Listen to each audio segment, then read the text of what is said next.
Hello and welcome. I'm going to be doing a tutorial today on basic power grids for thermal expansion. Took me a little while, forgot what the mod was actually called. Alright, to start off with, your basic power grid is going to come from dynamos. This little bugger right here is a steam dynamo. This actually happens to be one of my favorite.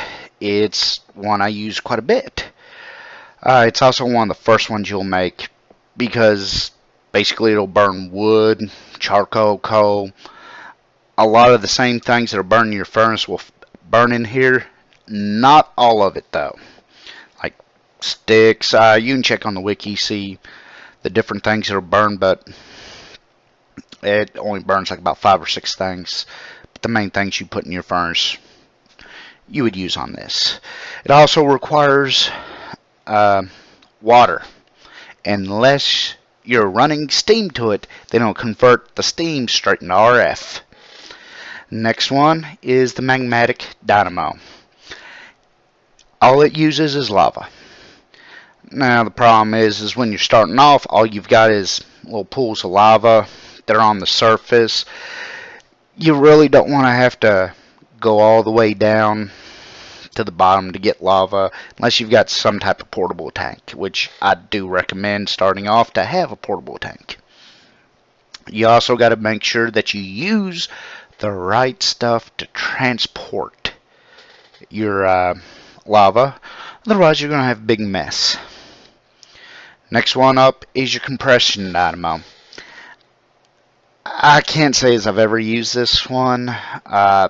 Uses fuel, ethanol, oil, plus it needs a coolant like water or gelid cryolithium. Not something I really use. Next up is your reactant dynamo. It uses a catalyst, which technically is not a catalyst in the true sense of the word, but that's what they call it.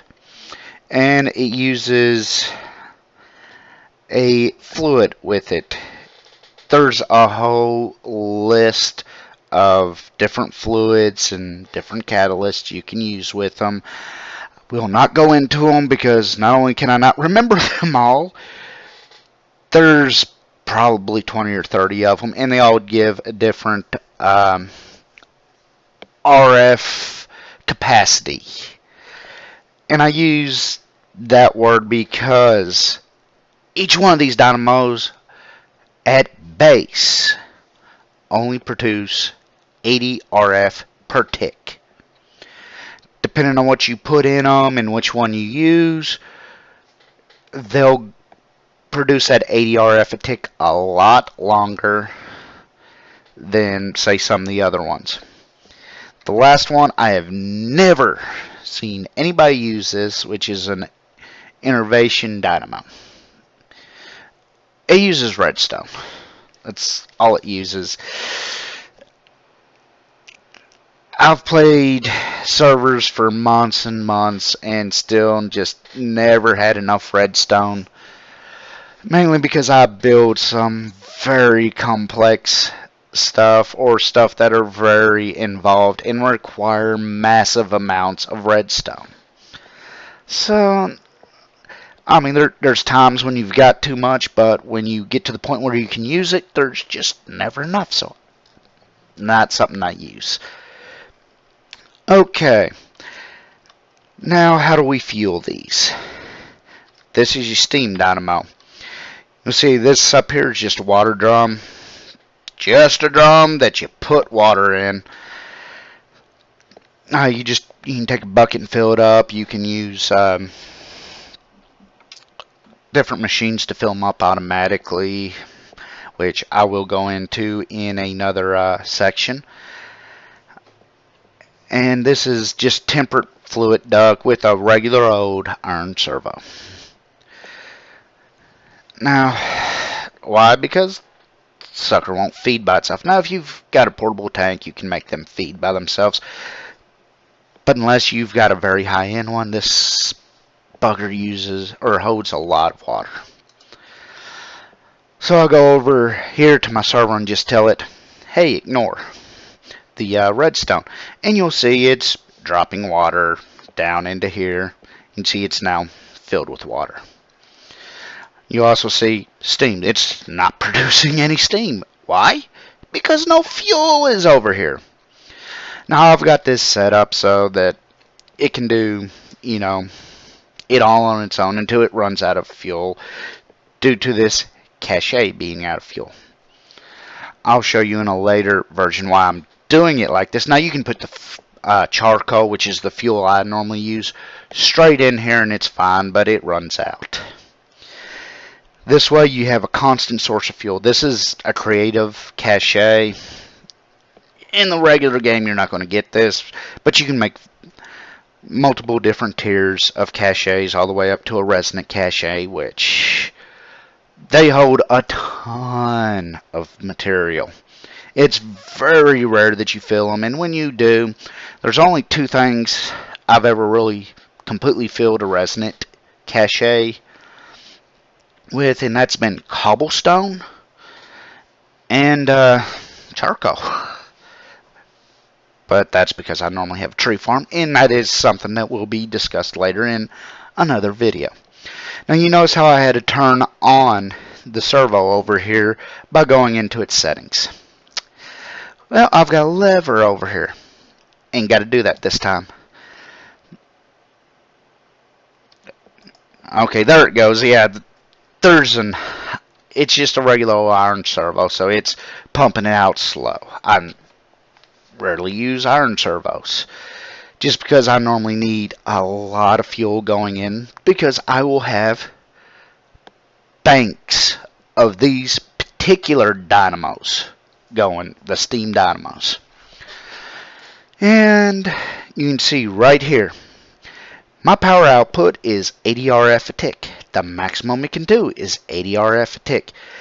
Now it's feeding into a resonant energy cell right now, so this is not filling up. It would fill up if something wasn't draining all the power.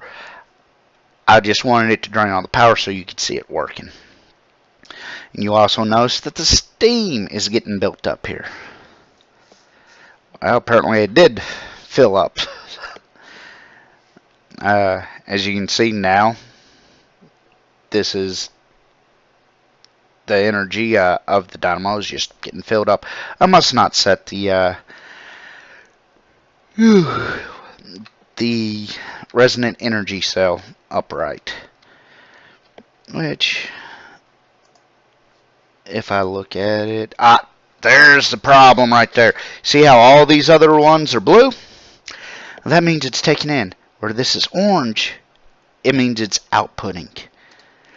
Blue, and you're going to see this energy level start dying down because now it's filling up the energy cell. Okay. Now keep in mind this fluid duct is just temperate fluid duct, and it's transparent. I did this for demonstration purposes. I never use transparent fluid duct on a server, and that's because they cause lag. I normally use the opaque fluid duct and the opaque item duct. This is transparent item duct. This right here looks like my item duct. It's not. It's hardened fluid duct. That's what you want to use with lava or gelate cryolithium, because it will burn up your piping. And I will demonstrate that here in a minute. Don't want to quite do that just yet. I'm going to go in here, turn this off so you can see my water is going up. This is your compression dynamo, obviously. Now I've got no power output. That is because I haven't added in my fuel. And the fuel I happen to be using is ethanol. I use this primarily because when you run a tree farm, you have a byproduct eventually of way too many saplings, so you'll use those to make biomass or ethanol just to get rid of them, and then you've got another power source. Now this will actually not use up quite as fast as the charcoal, nowhere near as fast as the charcoal, but it takes time to make it. and this is our reactant dynamo. I haven't got anything hooked up besides biomass. That's because I've put my reactant in here. Okay, so since it's already got this, instead of set up like my steam dynamo, it's already in here. So all I got to do is turn on the biomass. See the biomass coming in, and you're making RF. Now this stuff right here is just your redstone energy flux duct. You'll use leadstone starting out a lot of times, but you don't want to make a whole lot of it, because as soon as you can make this redstone energy flux duct, this is what you want to go with.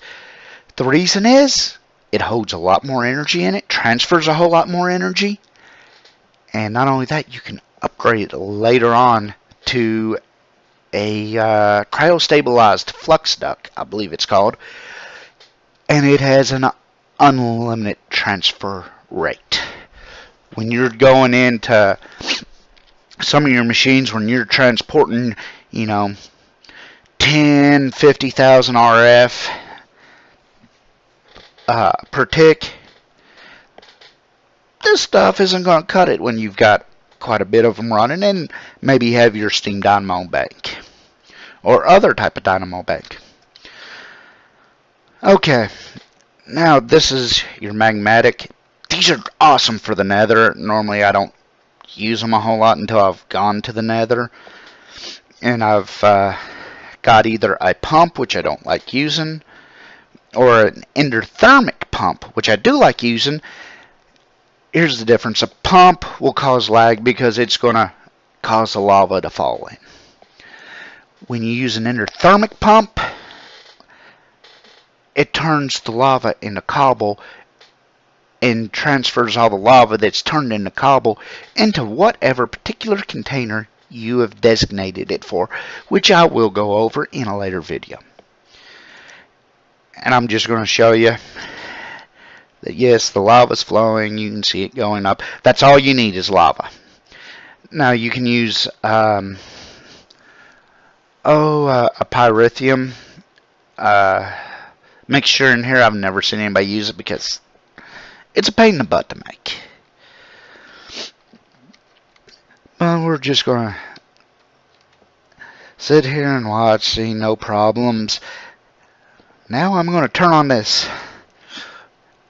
Looks like we're starting to have problems. That thing's smoking. Let's see how long it'll take. It probably won't take too long. Yeah, it's still smoking. But that pipe's going to bust here in a minute. Oh, I used up all my charcoal in the meantime. It doesn't want to seem to bust right now. I should have turned that on at the beginning. But that is pretty much it for this basic setup. In my next video, I will be showing you how to set up a tree farm and hook it into your steam dynamo grid. Because like I said, besides the magmatic, you're not going to use any of the other ones until you get a little bit more advanced, and you can pump out an incredible amount of power out of steam dynamos after you get a bank of them set up and have them upgraded. See, there we go. There went the pipe. I knew it was going to go. That's why you don't use temperate pipe. Like I said, whenever you use your piping in on a server, please be considerate and use opaque, because it's not going to cause lag like these transparent ones will. Y'all have a good one, and I will see you next time.